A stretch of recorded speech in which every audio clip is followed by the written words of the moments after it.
With digital painting, you can be so much more creative because you have all these tools and the undo button.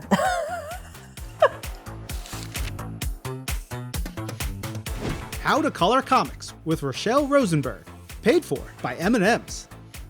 Hi, I'm Rochelle Rosenberg and I'm a color artist for Marvel Comics. Today I'm going to show you my top tips for coloring this M&M's custom comic cover. I've been coloring Marvel Comics for 12 years. For me, coloring is so rewarding because I'm part of a team that helps bring the story to life. It's something I've wanted to do since I was a little girl, so it's my dream come true. Covers are a huge part of comics because the cover is really the first thing the reader sees. That's what's going to get them to pick that book up off the shelf. So for this cover, the M&Ms really pop off the page, and that's really what I wanted to go for, with them being the heroes of the comic.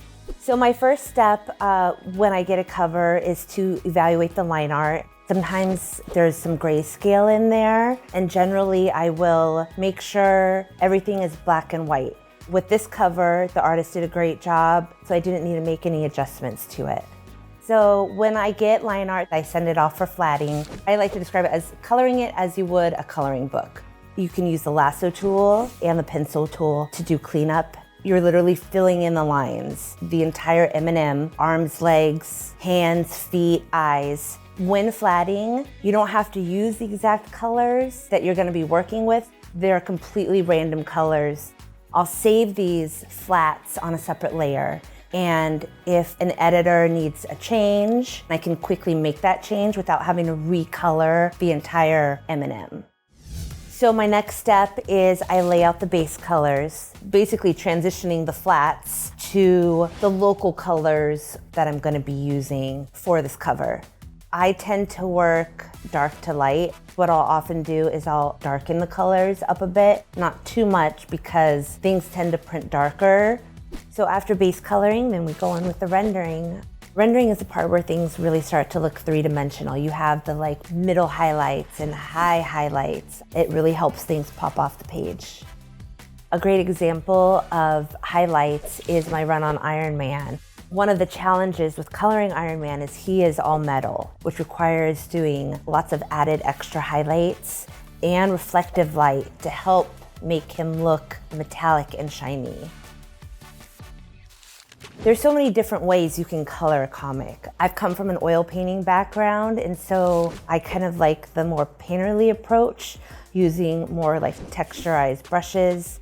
With the software I use, I'm able to create brushes that replicate certain things. It's almost like a stamp. So you can adjust it so it softens the edges and creates more of like a painterly texture.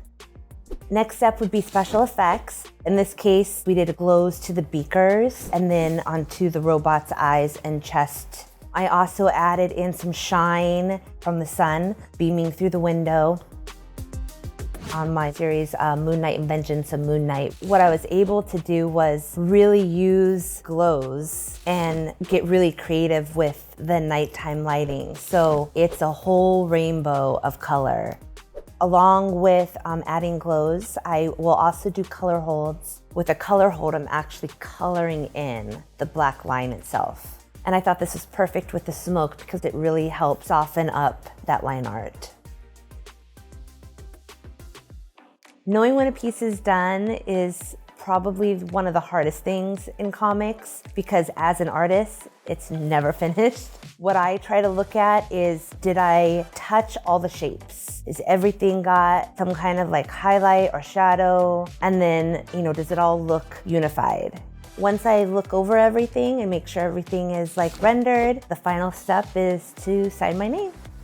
I love the storytelling aspect of comics. And I think as a colorist, you're a crucial part of that process. My hope for readers when they see my work is that it captivates them and brings them into the story, and it creates that emotional bond with the character. Want to see more of Rochelle's amazing work? Check out this reading list on Marvel Unlimited, where you can get access to over 30,000 Marvel comics and counting. And be sure to check out Small Town Big Trouble, the all-new M&M's custom comic. When a town is being robbed of all its color, it's up to quirky hero Purple and the M&M's team to get to the bottom of this monochromatic mystery. You can check out this comic on digital for free at marvel.com or pick up a copy at your local comic shop coming soon. M&M's for all fun kind. Oh, I can't take the bag. Is it glued in?